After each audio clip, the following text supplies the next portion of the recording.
O áudio que vocês vão ouvir agora é parte do podcast Xadrez Herbal. Caso vocês queiram ouvir mais sobre esse assunto e outros temas de política internacional, é só ir em xadrezherbal.com. Bem, passemos agora para o match no qual o Felipe repercutirá as últimas notícias do mundo islâmico.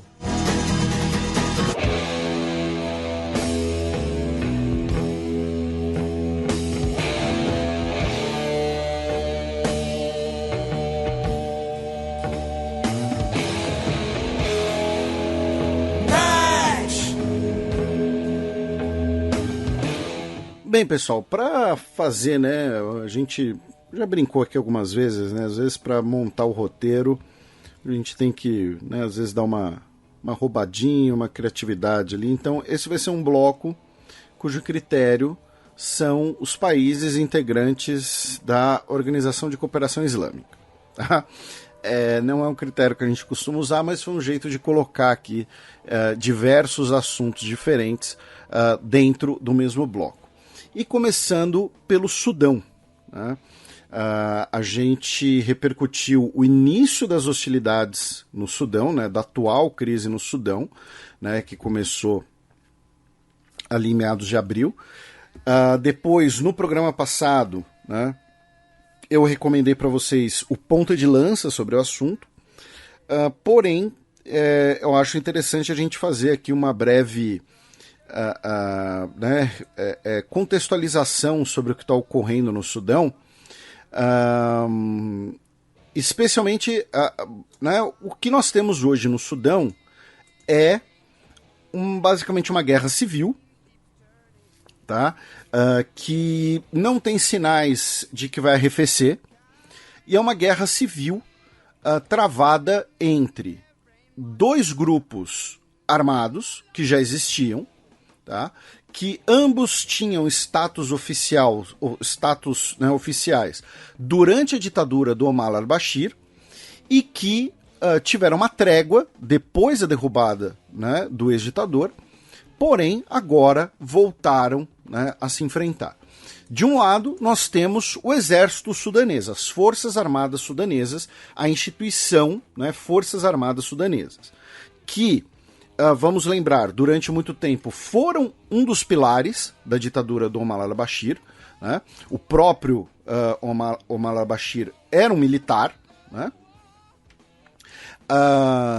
Depois, né, com a derrubada dele, nós tivemos brevemente um governo civil do Abdallah Hamdok, e aí nós tivemos o golpe militar liderado pelo Al-Burhan, né, que é o atual general / ditador do Sudão, que, sob a justificativa, né, de transição à democracia e de que o país estava correndo o risco de colapsar, né, instituiu o governo militar. Do outro lado, nós temos as Forças de Apoio Rápido, né, as Rapid Support Forces, na sigla em inglês RSF, que são lideradas pelo general Mohamed Dagalo, que é conhecido como Remedi. Tá? As forças de apoio rápido, elas foram institucionalizadas durante o governo Omar al-Bashir, durante a ditadura dele. Tá? O Dagalo, ele é um general também. Né? As forças de apoio rápido, elas são basicamente, tá, amálgama das diversas milícias que combateram, tá, nos conflitos internos do Sudão, como a Guerra do Sudão do Sul e depois a Guerra em Darfur.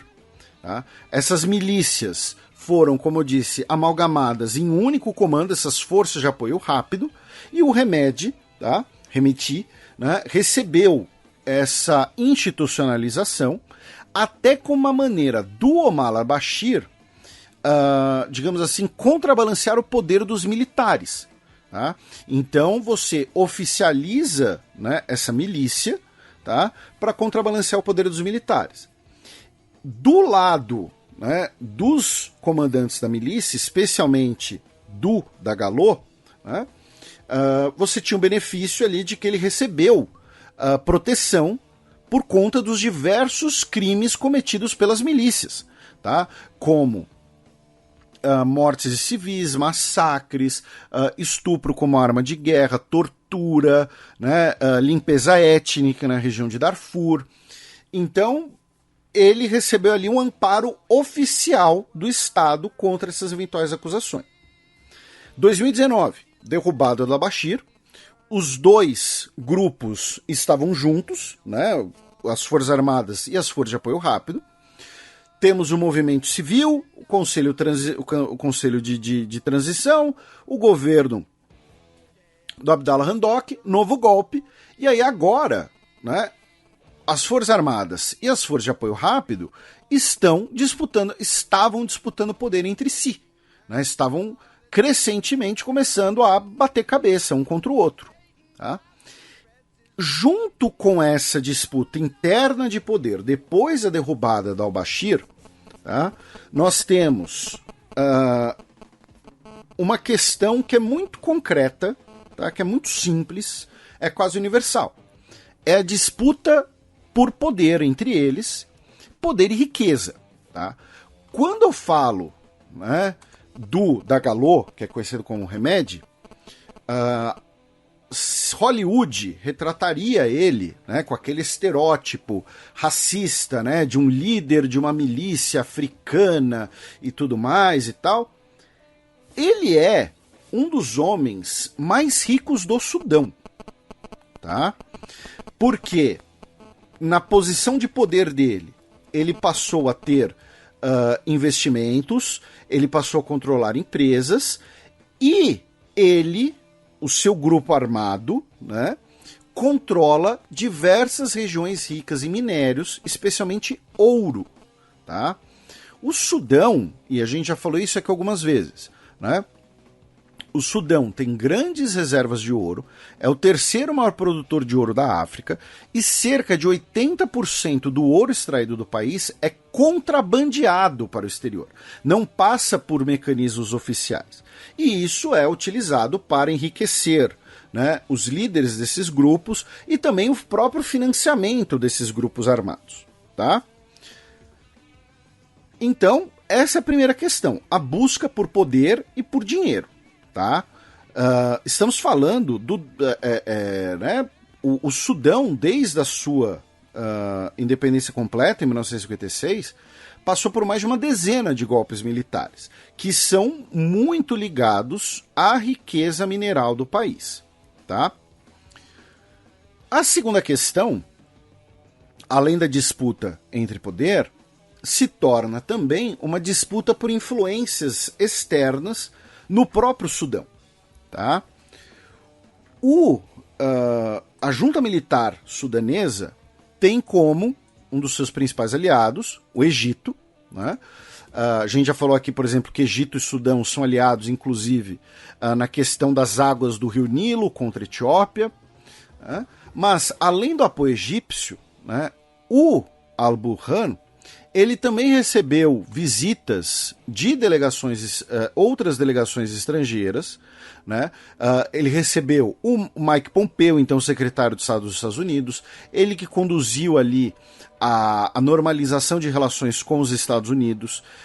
Nós temos também, né, a busca por normalização de relações com Israel. Então ele tem apoio de países do chamado Ocidente, tá? Enquanto as Forças de Apoio Rápido têm apoio especialmente de quem? Da Rússia, tá? Por quê? O grupo Wagner, né, o famoso grupo Wagner, né, o grupo mercenário do Prigozhin, é parceiro das Forças de Apoio Rápido no controle e na exploração de diversas dessas minas de ouro que eu mencionei. E a importância do ouro nos últimos anos cresceu muito. Tá? Isso pode ser visto no preço do ouro. Né? O grupo Wagner expandiu sua presença na África, né, no Sudão, na Líbia, na República Centro-Africana, no Mali, Burkina Faso. A gente fala especialmente do Mali e de Burkina Faso por conta dos golpes militares que ocorreram nesses países. Tá? E a gente sempre falou de como, né, é uma disputa por influência com o chamado Ocidente, que normalmente inclui as ex-metrópoles imperiais desses países africanos. Né? Então, o grupo Wagner tem participado da exploração do ouro no Sudão. Inclusive, tá? Alguns dos ouvintes já devem ter visto, são entusiastas de aviação, né? Aqueles sites que você consegue rastrear basicamente qualquer voo pelo mundo e tal. Nos últimos anos, né, diversas páginas, diversos perfis que fazem esse tipo de acompanhamento, esse tipo de inteligência aberta, notaram voos, né, o aumento de voos ligando o Sudão à Rússia. Muito provavelmente, né, carregando ouro. Por quê? O ouro é uma riqueza física. Então o ouro ele se torna importante, inclusive, para eventual contornar de sanções, especialmente por um grupo que é virtualmente clandestino, é condenado até como terrorista em alguns lugares, né, que é o caso do Grupo Wagner. Então, o Grupo Wagner, né, você tem ali o apoio russo do Grupo Wagner a um grupo, enquanto parte, né, do chamado Ocidente apoia o outro grupo, e nesse meio, dentro disso, né, no meio disso está a busca pelo poder, busca pela riqueza e pelo controle das riquezas naturais do Sudão. Tá? Não estou dizendo que os atores sudaneses não têm agência, estou dizendo que eles têm aliados, tá? É diferente. Então, essa guerra civil tem esse fator envolvido. Tá? Até o momento, estamos falando aí na casa de pelo menos, tá, 700 pessoas mortas. Nós temos envolvimento militar estrangeiro direto, tá, da Líbia e do Egito. Da Líbia eu falo especialmente do Califa Haftar, né, que controla a porção leste da Líbia e que também é aliado da Rússia, também é apoiado pela Rússia. Né? No caso do Egito, nós tivemos pelo menos 200 soldados egípcios que foram tomados como prisioneiros pelas forças de apoio rápido. Tá? Temos imagens de pelo menos um caça MiG-29 da Força Aérea Egípcia destruído no Sudão. Tá? Então, nós também temos esse envolvimento estrangeiro direto. Ainda não temos, tá, desdobramentos claros sobre especialmente a capital Khartoum. Tá? Inicialmente, as forças de apoio rápido anunciaram que teriam tomado o Aeroporto Internacional de Khartoum e o Palácio Presidencial. Depois tivemos uma contraofensiva, né, das Forças Armadas, do Exército. Então, o status da guerra, né, no chão ainda é incerto. Tá? O que a gente está falando aqui são especialmente das questões internacionais. Também tivemos um outro incidente envolvendo o Chad, tá? Que cerca de 200 soldados do exército sudanês, tá, entraram no Chad pela fronteira e foram capturados e desarmados. Tá? Não está claro se eles estavam desertando, enfim, alguma coisa assim. Entram agora, né, para a gente mencionar, acho que duas questões interessantes. Primeiro, o Sudão é um país bastante grande, territorialmente falando, e é um país que tem fronteiras terrestres, especialmente com 3 países, Chad, Etiópia e Egito. Tá? Também tem fronteira com a Eritreia, também tem fronteira com a Líbia, mas, por exemplo, a fronteira com a Líbia é bastante desértica, enfim. Por que eu estou falando disso? Né? Porque, muito provavelmente, tá, esse conflito, né, no Sudão vai gerar, na verdade está gerando, né, já uma crise de refugiados. Tá? Já temos mais de 100 mil pessoas que saíram do Sudão pelas suas fronteiras terrestres, tá? Buscando refúgio nos países vizinhos. E essa é uma situação que pode acabar criando um efeito dominó. Né? A segunda questão é que nós tivemos a evacuação de diversos estrangeiros do país. Tá? Segundo o Al Jazeera, tá, estamos falando aí já na casa de algumas milhares de pessoas que foram evacuadas, incluindo cidadãos brasileiros. E, nesse sentido, é interessante a gente mencionar o Djibouti, tá? O pequeno Djibouti, né, que uma antiga posse francesa, né? E por que, né, mencionar eles? A gente já falou do Djibouti aqui anos atrás, quando nós tivemos a inauguração da base chinesa no país, né, que é a primeira base militar chinesa permanente fora do seu território. né? O Djibouti, a partir do Djibouti, que foram realizadas diversas dessas operações de evacuação. E o país tem uma base militar permanente dos Estados Unidos, tá? Que é a única base militar permanente dos Estados Unidos na África, tá? O Camp Lemonnier, onde tem uma guarnição, tem uma base aérea. Temos uma base aérea, temos uma base francesa, é a maior base francesa fora do seu território europeu, tá? É maior que a guarnição da Legião Estrangeira na Guiana, por exemplo. A base francesa tem componentes de terra, ar e mar, inclusive. Nós temos uma base, um destacamento permanente italiano no Djibouti. Em 2011 foi inaugurada uma base militar japonesa no Djibouti. Até o momento, né, a única base permanente militar japonesa no exterior. E em 2017 foi inaugurada a base chinesa, que mencionamos, que tem cerca de 1.500 militares, né, e que também tem componentes de ar e mar. As bases, né, do Japão e da China têm como propósito, declarado pelo menos, né, o auxílio ao combate à pirataria no chifre da África. Né? E por que todas elas são no Djibouti? Porque o Djibouti é um país muito pequeno.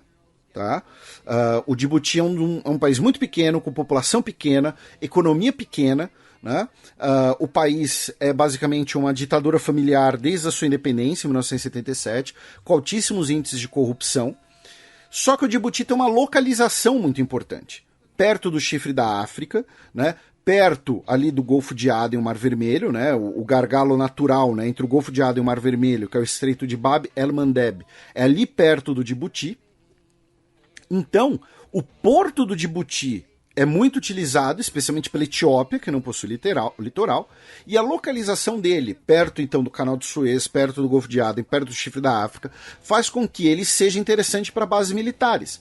Então, o que o país faz é alugar o seu território para que outros países tenham essas bases. Então, é uma fonte de divisas para o Djibouti, que não tem grandes recursos naturais, né, ao contrário do Sudão, por exemplo. Né? Então, e a partir do Djibouti, que, repito, foram realizadas diversas dessas operações. A maior, acho que até agora, foi a operação da militar alemã, né, para evacuar cerca de 740 pessoas, sendo 200 cidadãos alemães e outros países, foi realizada a partir da Jordânia.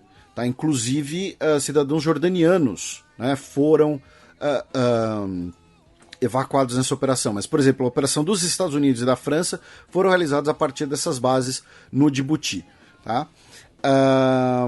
Para a gente fechar essa parte do Sudão, e sobre a evacuação ainda, né, ela, de certo modo, faz parte desse contexto de reaproximação, né, entre a Arábia Saudita e Irã, né, nem reaproximação, é aproximação mesmo, né, já que a Força Aérea Saudita, né, as Forças Armadas Sauditas, né, tanto a Força Aérea quanto um navio, que evacuaram os cidadãos iranianos que estavam no Sudão. Tá? E aí eles embarcaram na Arábia Saudita e elogiaram os militares sauditas, enfim, houve toda ali uma operação, né, de boa vizinhança, né, de aproximação. O que eu ia falar antes, né, para a gente fechar o Sudão, para a gente fechar essa parte sobre o Sudão, é que a OMS, né, emitiu um alerta no último dia 25 de abril, já que um laboratório em Khartoum, né, na capital, esteve envolvido, né, o território desse laboratório esteve envolvido numa escaramuça, numa troca de tiros, tá, numa zona disputada em Khartoum, e, segundo a OMS, nesse laboratório estão guardados patógenos do cólera e do sarampo, tá, inclusive. Então a OMS alertou, né, emitiu um alerta sobre isso e sobre a importância de manterem as operações do laboratório sem serem afetadas pelas hostilidades. Nessas semanas todas nós tivemos diversos cessares-fogo, né, enfim, essa hora meu cérebro está meio derretido já para pensar no plural de cessar-fogo. Peço desculpas. Mas a questão é que nós tivemos diversas negociações, né, de cessar-fogo no Sudão e todos eles foram violados. Tá? Não há até agora basicamente nada que indique que isso vai mudar, né? Infelizmente. Do Sudão, nós vamos passar primeiro por Burkina Faso, já que no dia 28 de abril nós tivemos um ataque, né, por jihadistas a uma base militar em Ugaru, que deixou pelo menos 33 soldados mortos. Tá? Continuidade aí do conflito dentro de Burkina Faso.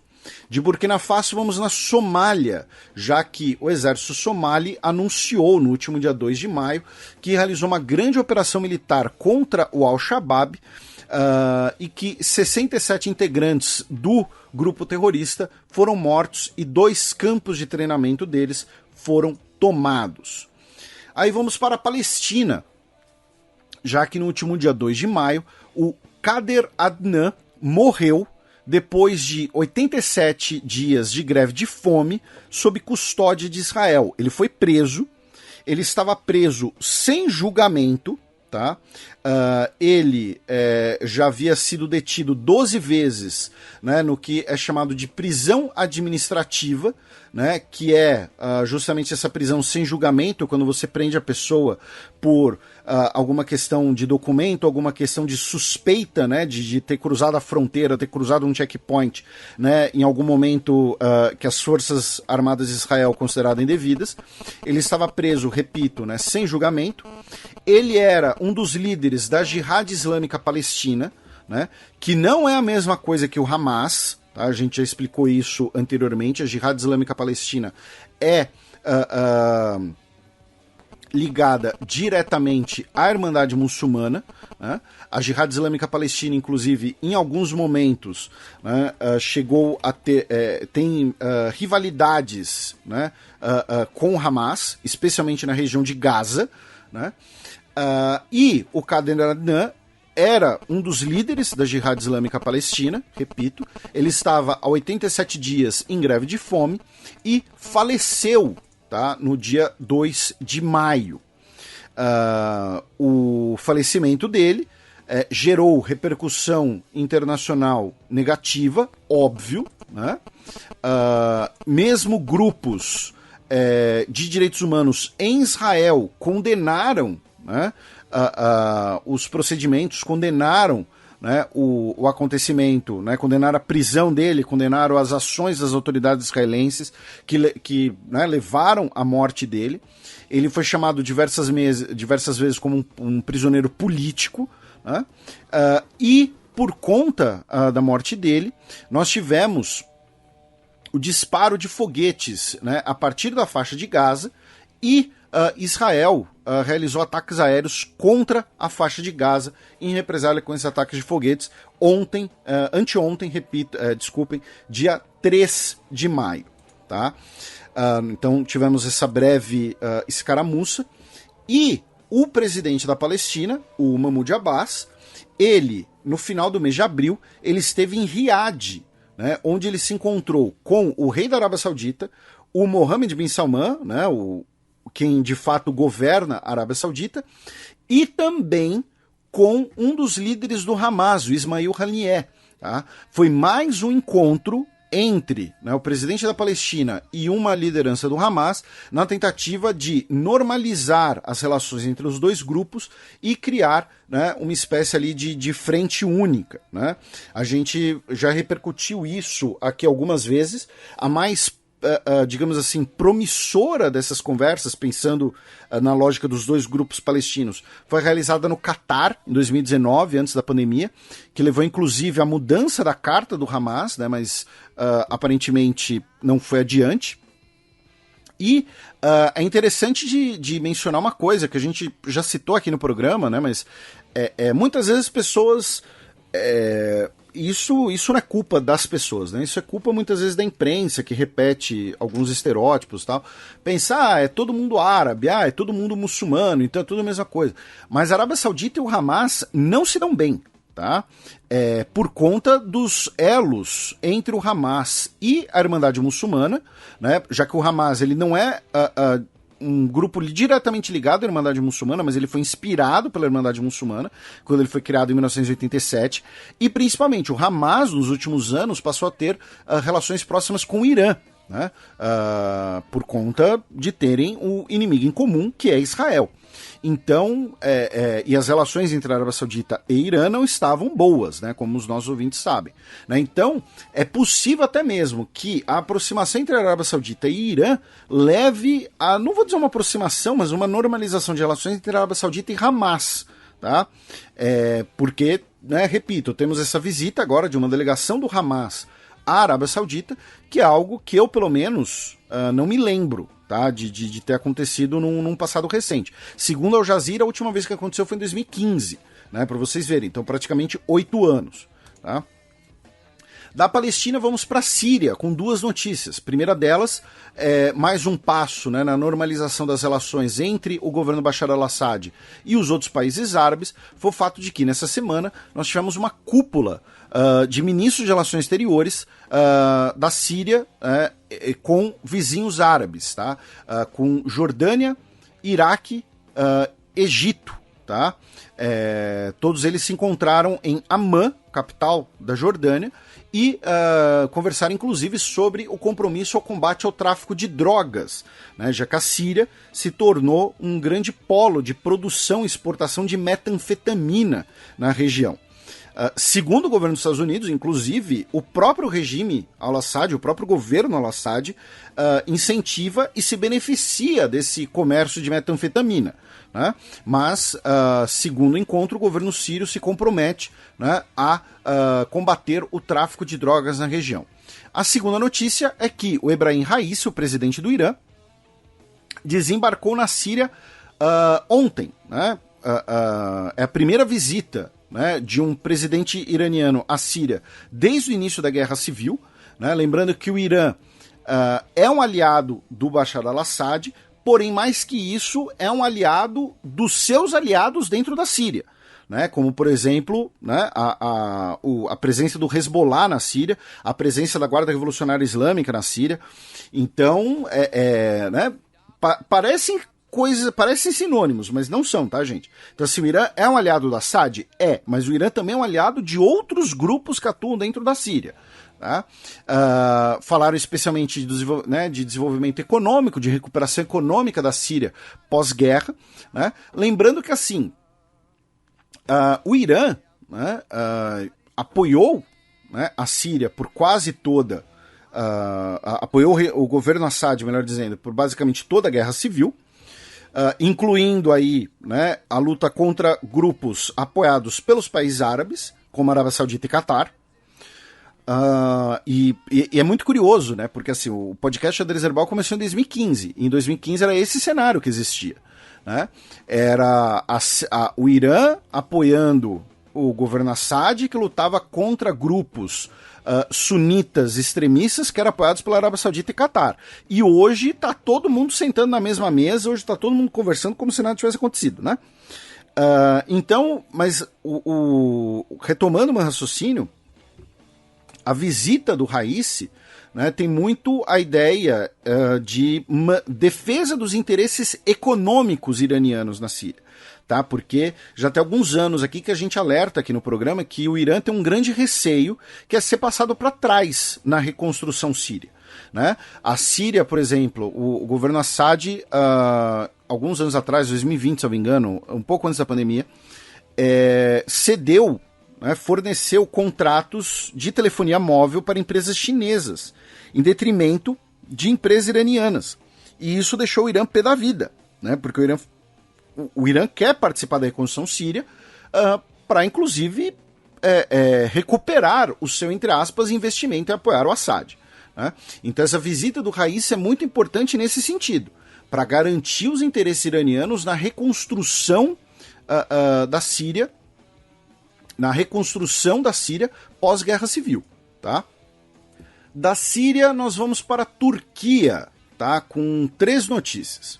Primeira delas é que no dia 25 de abril, pelo menos 126 pessoas foram presas na Turquia, né, por serem supostamente apoiadores do Partido dos Trabalhadores do Kurdistão, né, que é uma organização considerada terrorista pelo governo iraniano, pelo governo turco. Né, já estou misturando tudo aqui. Tá?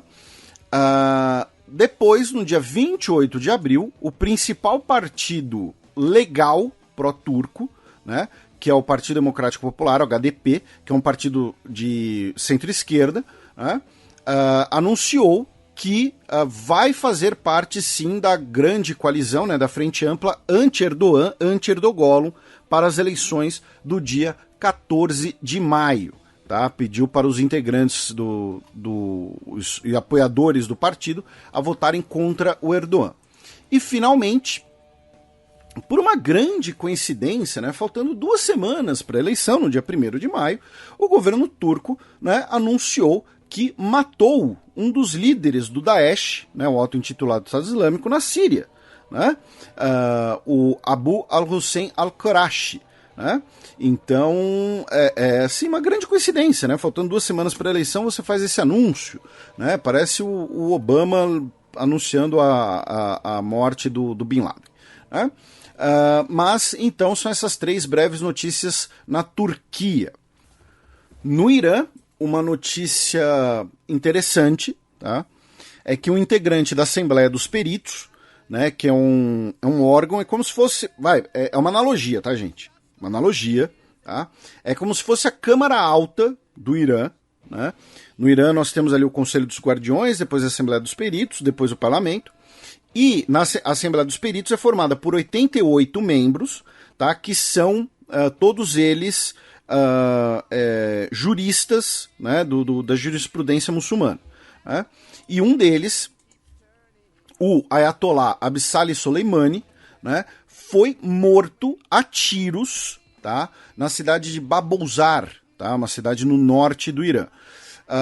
Muita gente acha que Ayatollah é o título do chefe do Estado, é o título do líder supremo do Irã. Não, Ayatollah, a gente já explicou aqui, mas, né, a gente sempre recapitula, porque felizmente sempre temos ouvintes novos chegando e tal. Ayatollah é um título religioso xiita, tá, gente? Então, assim, Ayatollah não é um título político, não significa presidente, né? Ayatollah é um líder muçulmano xiita, tá? Então, você tem diversos ayatollahs, né?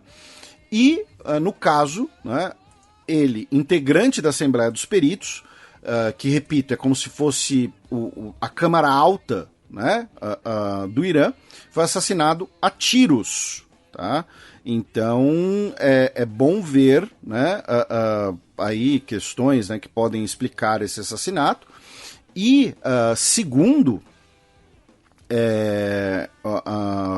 algumas notícias, ele era, né, considerado um cara mais ligado à linha dura do Irã, especialmente em relação a questões de gênero, né? E considerando que recentemente, né, nós tivemos diversos protestos pela questão dos direitos das mulheres no Irã, enfim, então uma coisa pode estar relacionada à outra. Do Irã, vamos para o Uzbequistão, já que no último dia 30 de abril tivemos um referendo, né, que modificava a constituição do país e que foi aprovado com 90% dos votos, né, o que foi uma surpresa, já que as pesquisas indicavam que o referendo seria aprovado por 312%. Né? E principalmente, né, pelas mudanças, né, agora o presidente Mirziyoyev ele poderá, né, continuar no poder até 2040. Tá? Porque a reforma constitucional vai considerar que zerou, né, a contagem do mandato. Né? E além disso, o mandato vai ser ampliado de 5 para 7 anos. O curioso, né, é que o referendo no Uzbequistão foi convocado, né, como consequência dos protestos no Carapauquistão. Né? Não estou inventando essa região, tá? Sempre tem alguém que brinca que a gente inventa os locais do globo, tá? Não estou inventando. é a região mais a oeste do país, onde nós tivemos protestos, né, em julho de 2022, foi um dos temas principais do programa naquela época. Foi um tema muito legal de estudar, inclusive. Uma das coisas legais de fazer o Xadrez Herbal é que vira e mexe eu tenho que estudar as coisas, né, para explicar para vocês. Né? Então, assim, a ideia dos protestos, a ideia, né, do referendo constitucional, né, é ampliar, né, os direitos sociais no país, inclusive ampliar ali o sistema de proteção social, né, porém, como talvez né, uma contrapartida, né, o presidente vai ficar no poder até 2040. Né? E finalmente na Indonésia, né, já que estamos aqui nesse recorte da Organização de Cooperação Islâmica, né, na Indonésia, os rebeldes separatistas papuásios, no dia 16 de abril, realizaram um ataque, né, que deixou 9 soldados mortos. Né? Lembrando que os rebeldes papuásios defendem a independência da região da Indonésia e eventual fusão, né, com a Papua Nova Guiné, unificando a ilha, né, em apenas um governo.